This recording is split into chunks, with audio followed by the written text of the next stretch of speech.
Break ನಂತರ ಬೆಂಗಳೂರು ಮೆಟ್ರೋಗೆ ಸ್ವಾಗತ. ಚರಂಡಿ ಸಮಸ್ಯೆ, ಡ್ರೈನೇಜ್ ಮತ್ತು ವಾಟರ್ ಪ್ರಾಬ್ಲಮ್ ಬೆಂಗಳೂರಿನಲ್ಲಿ ಕಾಮನ್. ಆದರೆ ಇಲ್ಲೊಂದು ಡ್ರೈನೇಜ್ಗೆ 3 ವರ್ಷಗಳಿಂದ ಮುಕ್ತಿ ಸಿಕ್ಕಿಲ್ಲ. ಇದರಿಂದ ಜನರು ಪ್ರತಿದಿನ ಅನಾರೋಗ್ಯದ ಭೀತಿಯಲ್ಲಿ ಕಾಲ ಕಳೆಯೋ ಪರಿಸ್ಥಿತಿ.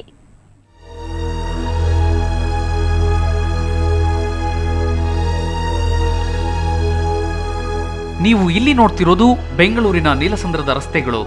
ಈ ರೋಡಲ್ಲಿ ನೀವು ಹೋಗಬೇಕು ಅಂದ್ರೆ ಲಾಂಗ್ ಜಂಪ್ ಚಾಂಪಿಯನ್ ಆಗಿರಬೇಕು, ಇಲ್ಲ ಅಂದ್ರೆ ಆಸ್ಪತ್ರೆ ಸೇರಲು ರೆಡಿ ಇರಬೇಕು. ಯಾಕಂದ್ರೆ ಇಲ್ಲಿನ ರಸ್ತೆಗಳ ತುಂಬಾ ಡ್ರೈನೇಜ್ ನೀರು ನಿಂತಿದೆ.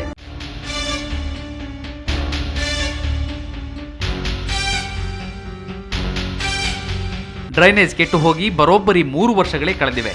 ಪ್ರತಿದಿನ ಬೆಳಗ್ಗೆ ಎದ್ದು ಕ್ಲೀನ್ ಮಾಡಿದ್ರೂ ಸಂಜೆ ವೇಳೆಗೆ ಮಂಡಿ ಉದ್ದ ಚರಂಡಿ ನೀರು ತುಂಬುತ್ತೆ. ಮಳೆ ಬಂದ್ರಂತೂ ಮನೆಯೊಳಗೆ ನೀರು ನುಗ್ಗುತ್ತೆ. ಈ ಬಗ್ಗೆ ಸ್ಥಳೀಯ ಕಾರ್ಪೊರೇಟರ್, ಜಲಮಂಡಳಿ, ಬಿಬಿಎಂಪಿ ಸೇರಿದಂತೆ ಎಲ್ಲಾ ಕಚೇರಿಗಳಿಗೂ ಕಂಪ್ಲೇಂಟ್ ಮಾಡಿದ್ರು ಯಾರು ಈ ಬಗ್ಗೆ ಕೇರ್ ಮಾಡ್ತಿಲ್ಲ. ಪದೇ ಪದೇ ಹೋಗಿ ಅವ್ರಿಗೆ ರಿಪೋರ್ಟ್ ಕೊಟ್ರೇನೋ ಅವ್ರು ಬರಲ್ಲ. ಒಂದು 10 ಸರಿ ತಿರುಗಿದ್ರೇನೋ ಅವ್ರು ಬರಲ್ಲ. ನಾವು ಫೋನು ಕೊಟ್ಟವ್ರ ನಂಬರ್ ಒಳಗಡೆ ನಾವು ಫೋನ್ ಮಾಡಿದ್ರೇನೋ ತಗೊಳಕ್ಕಿಲ್ಲ. ಕುಡಿಯೋ ನೀರು ಟೋಟಲ್ ಹುಳ ಎಲ್ಲ ಇದಾಗ್ಬಿಟ್ಟಿದೆ. ಯಾರು ಕುಡಿಯೋಕೆ ನೀರಿಲ್ಲ. ಎಷ್ಟೋ ಜನ ಕೆಲ್ಸಕ್ಕೆ ಹೋದ್ರೆ ಮನೇಲಿ ಇದ್ದಾರೆ, ಎಲ್ಲ ಬಡವರು ನಿರ್ಗತಿಕರು ಇರೋದು. ಈ ಥರ ಜನಗಳಿಗೆ ತೊಂದರೆ ಕೊಡ್ತಾ ಇದ್ದಾರೆ. ಇಲ್ಲಿರೋ ನಗರ ಪಾಲಿಕೆ ಆಗಲಿ, ಕೌನ್ಸಿಲರ್ ಆಗಲಿ, MLA ಆಗಲಿ ಯಾವುದೇ ರೀತಿ ಉಪಯೋಗ ಇಲ್ದಿರೋ ಹೀನಾಯ ಸ್ಥಿತಿಯಲ್ಲಿ ನಮ್ಮ ಜನಗಳು ಬದುಕ್ತಾ ಇದ್ದಾರೆ. ಇನ್ನು ಹಲಸೂರು ಜೌಗುಪಾಳ್ಯದಲ್ಲಿ ಸುಮಾರು 3 ದಿನಗಳಿಂದ ಡ್ರೈನೇಜ್ ವಾಟರ್ ತುಂಬಿ ಹರಿತಿದೆ. ಜಲಮಂಡಳಿಗೆ ಕ್ಲೀನಿಂಗ್ ಟ್ಯಾಂಕರ್ ಸಮಸ್ಯೆ ಇದೆ. ಹಾಗಾಗಿ ಸೂಕ್ತ ಸಮಯದಲ್ಲಿ ಬಂದು ಡ್ರೈನೇಜ್ ಕ್ಲೀನ್ ಮಾಡೋದಿಕ್ಕಾಗಲ್ವಂತೆ. ಈ ಬಗ್ಗೆ ಅಧಿಕಾರಿಗಳನ್ನ ವಿಚಾರಿಸಿದ್ರೆ 7 ವಾರ್ಡ್ಗಳಿಗೆ ಒಂದೇ ವಾಹನ ಇದ್ರೆ ಹೇಗೆ ಬರೋದು ಅಂತಾರೆ. ಯಾರು ಬರ್ತಾ ಇಲ್ಲ ಅಂತಲ್ಲ, ನಾನು ಬಂದು ಅಟೆಂಡು ಮಾಡ್ಕೊಂಡು ಹೋಗ್ತೀನಿ. ಯಾಕೆಂದರೆ ಇಮಿಡಿಯೇಟಾಗೂ ಕರ್ಸೋಕ್ಕಾಗಲ್ಲ. ಯಾಕಂದರೆ 7 ವಾರ್ಡ್ಸ್ ಒಂದು ವೆಹಿಕಲ್ ಇರೋದು. ಸೊ ಜೆಟ್ಟಿಂಗ್ ಮಿಷಿನ್ 7 ವಾರ್ಡ್ಸ್ ಒಂದು ವೆಹಿಕಲ್ ಇರೋದು. ನಾವು ಕೇಳಿದ್ದೀವಿ 2 ವಾರ್ಡ್ಸ್ಗೆ ಒಂದು ಜೆಟ್ಟಿಂಗ್ ಮಿಷಿನ್ ತರಿಸ್ಕೊಡಿ ಅಂತೇಳಿ ಹೇಳಿದ್ದೀರಿ. ಸಮಸ್ಯೆ ಇದ್ದಾಗ ಜಲಮಂಡಳಿಗೆ ಕೇವಲ ಒಂದೇ ಒಂದು ಕಾಲ್ ಮಾಡ್ರಿ ಅನ್ನೋ ಸಚಿವರಿಗೆ ಹಲಸೂರು ಜೌಗುಪಾಳ್ಯ ಜಲಮಂಡಳಿಯ ವಾಹನ ಸಮಸ್ಯೆ ತಿಳಿದಿಲ್ವಾ? 3 ವರ್ಷಗಳಿಂದ ನೀಲಸಂದ್ರದ ಜನರಿಂದ ಬಂದ ಕಂಪ್ಲೇಂಟ್ಗಳು ಇವರ ಕೈ ಸೇರಲಿಲ್ವಾ ಅನ್ನೋದು ಎಲ್ಲರ ಪ್ರಶ್ನೆ. ಮಮತಾ ಜೊತೆ ರಕ್ಷಾ, ಸುವರ್ಣ ನ್ಯೂಸ್ 24/7 ಬೆಂಗಳೂರು. ಇಲ್ಲಿ ಹೆಣ್ಣು ಹೆಣ್ಣಲ್ಲ, ಗಂಡು ಗಂಡಲ್ಲ. ಅರೆ ಇದೇನಪ್ಪ ಇದು ಹೀಗೆ ಅಂದ್ಕೊಂಡ್ರೆ ಅದು ನಮ್ಮ ತಪ್ಪಲ್ಲ. ಇಷ್ಟಕ್ಕೂ ನಾವು ಹೇಳ್ತಾ ಇರೋದು ಏನು ಅಂತ ನೀವೇ ನೋಡ್ಬಿಡಿ.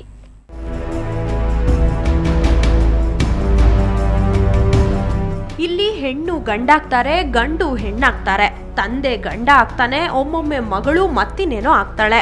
ಅರೆರೆ ಇದೇಗೆ ಸಾಧ್ಯ ಅಂತ ನಿಮ್ಗೆ ಅನ್ಸಿದ್ರೆ ಇದನ್ನೆಲ್ಲ ಸಾಧ್ಯ ಆಗುವಂತೆ ಮಾಡಿರೋದು ಚುನಾವಣಾ ಆಯೋಗ. ಹೌದು, ವೋಟರ್ ಐಡಿಯಲ್ಲಿ ಇಂತಹ ಅವಾಂತರಗಳು ನಡೆದಿವೆ. ಬೆಂಗಳೂರಿನ ಹೆಣ್ಣೂರು ಗ್ರಾಮದ ನಿವಾಸಿಗಳು ಈ ರೀತಿಯ ಅನಾಹುತಗಳಿಂದ ತೊಂದರೆಗೆ ಸಿಲುಕಿದ್ದಾರೆ. ಇವತ್ತು ಯಾವುದೇ ಕೆಲಸಕ್ಕೆ ID ಕಾರ್ಡ್ ಬೇಕು. ದೇಶ ವಿದೇಶದ ಸಂಚಾರ, ನ್ಯಾಯಬೆಲೆ ಅಂಗಡಿಯಿಂದ ರೇಷನ್ಗೆ, ತೈಲ ಖರೀದಿಗೂ ID ಬೇಕಾಗುತ್ತೆ. ಆದರೆ ಗುರುತಿನ ಚೀಟಿಯಲ್ಲಿ ಆಗೋ ಪ್ರಮಾದಗಳಿಂದ ಸಾಕಷ್ಟು ತೊಂದರೆಯಾಗಿದೆ. ಮೇಲ್ ಹೋಗಿ ಫೀಮೇಲ್ ಆಗಿದೆ. ID ಕಾರ್ಡ್ ತುಂಬ ಇಂಪಾರ್ಟೆಂಟು. ಪಾಸ್ಪೋರ್ಟ್ಗೆ, ಇವಾಗ ಡ್ರೈವಿಂಗ್ ಲೈಸೆನ್ಸ್ಗೆ ಎಲ್ಲ ಅಡ್ರೆಸ್ ಪ್ರೂಫ್ ಬೇಕಾದ್ರೆ ತುಂಬ ಇಂಪಾರ್ಟೆಂಟು. ಇದನ್ನ ಹೋಗಿ ಮಿಸ್ಟೇಕ್ ಮಾಡಿದ್ದಾರೆ. ಯಾರು ಕೇರೆ ತೊಗೊಳ್ತಾಯಿಲ್ಲ. ಎಷ್ಟು ದಿನ ಆದರೂ ಮಿಸ್ಟೇಕ್ ಆಗಿದೆ. ಭಾರತದಲ್ಲಿ 16 ವರ್ಷದಿಂದ ವಾಸವಿರೋ ಹಲವರ ಬಳಿ ಚುನಾವಣಾ ಗುರುತಿನ ಚೀಟಿ ಇಲ್ಲ. ಹೀಗಿರುವಾಗ ಹರಸಾಹಸ ಮಾಡಿ ಪಡೆಯುತ್ತಿರೋ ಐಡಿಯ ಮಾಹಿತಿಯು ತಪ್ಪಾಗಿ ಮುದ್ರಣವಾಗಿರೋದು ಜನರ ಆಕ್ರೋಶಕ್ಕೆ ಕಾರಣವಾಗಿದೆ. ಹೆಸರುಗಳೇ ಚೇಂಜ್ ಆಗಿಬಿಟ್ಟಿದೆ. ನಮ್ಮ ಮಗಳದು ನಮ್ಮ ಜೊತೆಯಲ್ಲೇ ಇದ್ದಾರೆ. ನಮ್ಮ ಮಗಳದು ಹೆಸರೇ ಒಂದಾದರೆ ನಂಬರೇ ಒಂದು ಕೊಟ್ಟಿದ್ದಾರೆ. ಮನೆ ನಂಬರು ಚೇಂಜ್ ಮಾಡಿದ್ದಾರೆ. ಇದೆಲ್ಲ ವೆರಿಫೈ ಮಾಡಿ ಇದು ಮಾಡೋಕ್ಕೆ ಯಾರೂ ಬರ್ತಾಯಿಲ್ಲ. ಇತ್ತೀಚೆಗಂತೂ ID ಕಾರ್ಡ್ ತುಂಬಾ ಪ್ರಾಮುಖ್ಯತೆಯನ್ನೇ ಪಡೆದುಕೊಳ್ತಿದೆ. ಆದರೆ ಪದೇ ಪದೇ ಮುದ್ರಣ ದೋಷದಿಂದ ವಿವಾದ ಸೃಷ್ಟಿಯಾಗ್ತಿದೆ. ಇದರಿಂದ ನಾಗರಿಕರು ಅನುಭವಿಸುತ್ತಿರೋ ಸಂಕಷ್ಟ ಮಾತ್ರ ಯಾರಿಗೂ ಕೇಳಿಸ್ತಿಲ್ಲ. ನಂದಿನಿ ಜೆ, ಸುವರ್ಣ ನ್ಯೂಸ್ 24/7 ಬೆಂಗಳೂರು. ಬೆಂಗಳೂರಿನಲ್ಲಿ ಚಿನ್ನದ ದರ ಇವತ್ತು ಎಷ್ಟಿತ್ತು ಅಂತ ನೋಡೋಣ. 22 ಕ್ಯಾರೆಟ್ನ 10 ಗ್ರಾಂ ಚಿನ್ನಕ್ಕೆ 21,640 ರೂಪಾಯಿ. 24 ಕ್ಯಾರೆಟ್ನ 10 ಗ್ರಾಂ ಚಿನ್ನಕ್ಕೆ 23,640 ರೂಪಾಯಿ.